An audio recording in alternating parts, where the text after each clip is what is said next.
تقدیر کیا ہے؟ اگر سب کچھ پہلے سے ہی لکھا لکھایا ہے تو ہم اپنے اعمال کے ذمہ دار کس طرح ہوئے؟ پھر اعمال کی جزا و سزا کیسی؟ پھر جنت و دوزخ کے کیا معنی؟ وضاحت فرمائے۔ بھئی سچی بات یہ ہے کہ اس سوال نے ایک عرصے تک مجھے بھی ستائے رکھا، اور میں سوچتا رہا کہ اگر واقعی اللہ تعالیٰ نے پہلے سے ہی سب کچھ لکھ دیا ہے کہ میں اتنے بج کر اتنے منٹ میں بیٹھ کے یہاں پہ ایک لیکچر دوں گا، یہ تقریر کروں گا، اتنے بج کر اتنے منٹ میں نماز پڑھوں گا، اتنے بج کے اتنے منٹ میں فلاں کو گالی دوں گا، فلاں کو تھپڑ ماروں گا، یہ پہلے سے ایک میرا شیڈول مرتب ہے اللہ کے ہاں، لکھا لکھایا پروگرام چھپا چھپایا موجود ہے، میرے کیا قصور؟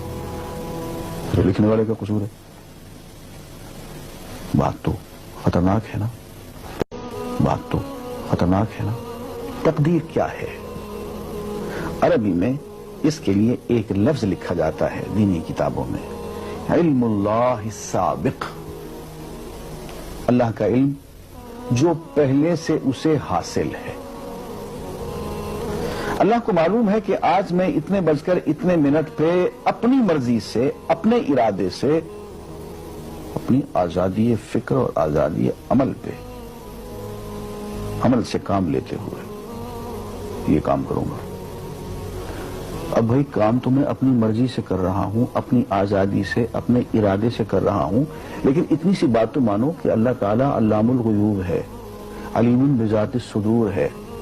مجھے اپنے بارے میں پتہ نہیں ہے کہ کل 10:10 پہ میں کیا کروں گا، اس کو پتا ہے۔ مجھے اپنے بارے میں پتہ نہیں ہے کہ میں 10 سال کے بعد کہاں ہوں گا، کیا کر رہا ہوں گا، فلاں بج کے فلاں منٹ، اس کو پتا ہے۔ اس کو میرے آزادانہ، خود مختارانہ، فری ول کے ساتھ کیے ہوئے اعمال کا پتہ ہے کہ میں اپنی مرضی سے، اپنے فری ول کے ساتھ، اپنے ارادے سے اتنے بج کر اتنے منٹ پہ کیا کروں گا۔ یہ اس نے اپنے ہاں لکھ رکھا ہے، اس لیے کہ اس کو پوری کائنات کا نظام چلانا ہے۔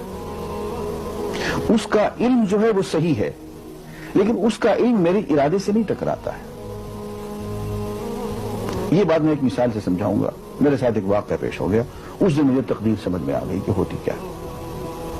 1971 کی بات ہے کہ یہاں اکاؤنٹنٹ جنرل آفس میں ڈپٹی اکاؤنٹنٹ جنرل تھا۔ اس زمانے میں ایک مشہور نجومی تھا شیخ صادق، یہاں قلعہ گجر سنگھ میں رہتا تھا۔ وہ پتہ نہیں بیچارہ زندہ ہے یا فوت ہو گیا۔ انہوں نے دروازہ کھولا، میرے کمرے میں آ گیا۔ کہاں صاحب ہم آپ کی خدمت کرنا چاہتے ہیں، ہم آپ کو مستقبل کے بارے میں کچھ بتانا چاہتے ہیں۔ میں نے کہا میرے پاس فضول باتوں کے لیے وقت نہیں ہے، میں علم نجوم وغیرہ کو اس قسم کے یہ فضول باتوں کو میں نہیں مانتا ہوں، مشغول آدمی ہوں، ان چکروں میں مجھے مت ڈالو۔ انہوں نے کہا صاحب مجھے صرف 1 منٹ تو آپ دے دیں۔ میں نے کہا ہاں 1 منٹ دیتا ہوں۔ اس نے ایک بہت بڑا کاغذ میرے سامنے لکھا جس پہ 40 خانے بنے ہوئے تھے، 40 چیزوں کے نام لکھے ہوئے تھے، مختلف چیزوں کے نام، کتاب، قلم، اینک، کاپی، دوات، پینسل، میز، بادل، برکھا، مسجد، مندر، ایسی ایٹ رینڈم چیزوں کے نام، 40 چیزوں کے نام لکھے ہوئے تھے۔ وہ کہنے صاحب آپ ان میں سے کسی ایک چیز پہ انگلی رکھ دیں یا اس کا نام آپ اس کاغذ پہ لکھ دیں۔ اور مجھے یہ کہتے کہتے اس نے ایک پیس آف پیپر میری میز سے اٹھایا اور اس پہ کچھ لکھا اور اس کو یوں الٹا کے رکھ دیا۔ میں نے کہا تم نے یہ کیا کیا؟ کہنے لگے جی میں نے وہ چیز لکھ دی ہے، وہ نام جو ابھی آپ لکھیں گے۔ تو اب میں پریشان ہو گیا۔ تماشا کی بات ہے نا کہ جو چیز میں سوچ سوچ کے اپنے ارادے سے، اپنی مرضی سے ابھی لکھوں گا، اس نے پہلے جو لکھ کے وہاں رکھ چھوڑ دیے میرے سامنے۔ اب میں سوچ میں پڑ گیا کہ یار وہ چیز لکھوں جو اس نے نہ لکھی ہو، کبھی میں اس کا ارادہ کروں، کبھی اس کا ارادہ کروں، تنگ آ کے آخر میں نے کسی ایک چیز کو لکھ دیا، میری یہ ہے۔ اس نے جب وہ اٹھایا تو وہ وہی چیز نکلی۔ اب پتہ نہیں یہ کیا چکر تھا اس کا، خدا ہی جانے۔ کوئی اس کا علم ہوگا، کوئی فن ہوگا، کوئی تک بازی ہوگی، تک بندی ہوگی کوئی۔ لیکن اس دن مجھے پتا چلا کہ یار اس کو جو کچھ میں نے لکھا ہے اپنے ارادے سے لکھا ہے، اپنی مرضی سے لکھا ہے، اس سے پابند ہو کے نہیں لکھا۔ کبھی اس میں بھی لگاتا تھا، کبھی اس پہ، کبھی اس پہ، آخر چن کے ایک لکھا میں نے۔ لیکن اس کمبخت کو پہلے سے پتا تھا کہ میں کیا لکھنے والا ہوں، اور اس نے پہلے سے وہاں لکھ کے رکھا ہوا تھا۔ میں نے کہا یار ایک محدود علم والا آدمی میرے آئندہ کے اعمال کو اپنے ہاں لکھ کے رکھ سکتا ہے. چونکہ وہ عمل میں اپنی مرضی سے کر رہا ہوں, اپنے ارادے سے کر رہا ہوں, کوئی مجبوری نہیں ہے اس میں, لیکن وہ میری مرضی والا عمل, میرے اپنے ارادے سے کیا ہوا عمل, پوری آزادی کے ساتھ کیا ہوا عمل, اس نے پہلے سے اپنے یہاں لکھ کے رکھا ہوا. یار اگر یہ انسان کر سکتا ہے تو رحمان کیوں نہیں کر سکتا؟ اس نے میرے سارے اعمال جو میں آئندہ چل کے کرنے والا ہوں, وہ سارے کے سارے اعمال اس نے اپنے یہاں لکھ کے رکھے ہیں. اس کو انتظام کرنا ہے, میرے رزق کا انتظام بھی کرنا ہے, آگے میری زندگی, میری موت, میری قبر میں اکوموڈیشن کا پتہ نہیں کہاں کا میرے اس نے انتظامات کرنے ہیں.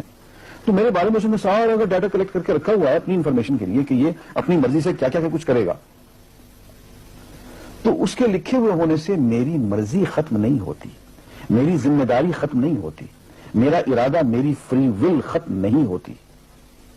یہی وجہ ہے کہ ہم جو اعمال کرتے ہیں اس میں سے اللہ تعالیٰ اس کی کچھ ذمہ داری ہم پہ ضرور ہوتی ہے. کچھ کام اللہ تعالیٰ کا ایک نظام ہے, اس میں شاید ہماری ذمہ داری نہ ہو, وہاں جبر ہو, لیکن کچھ اعمال ایسے ہیں جن میں خالصتاً ہمیں آزادی حاصل ہے, ہمیں اختیار حاصل ہے, ہم ان کے ذمہ دار ہیں, ہمیں ان پہ جزا ملے گی, ہمیں ان پہ سزا ملے گی, اللہ تعالیٰ بچائے. اور جزا ملے گی تو جنت ہوگی, سزا ملے گی تو دوزخ ہوگی, لیکن آزادی عمل اور ارادہ ضرور ہے. یہ الگ بات ہے کہ اللہ تعالیٰ کو پہلے سے ہی معلوم ہے کہ ہم اپنے ارادے سے اور اپنی آزادی اور اپنی مرضی سے ہم آج اور کل اور پرسوں اور سال بھر کے بعد اور 10-20 سال کے بعد ہم کیا کیا کریں گے اس کے ہاں لکھا ہوا ہے. وَعِندَهُ عِلْمُ الْكِتَابِ, اس کے ہاں سب کچھ لکھا ہوا ہے. لیکن ہم جو کرتے ہیں اپنے ارادے سے کرتے ہیں اور اس کے ذمہ دار ہیں. وآخر دعوانا الحمدللہ رب العالمین.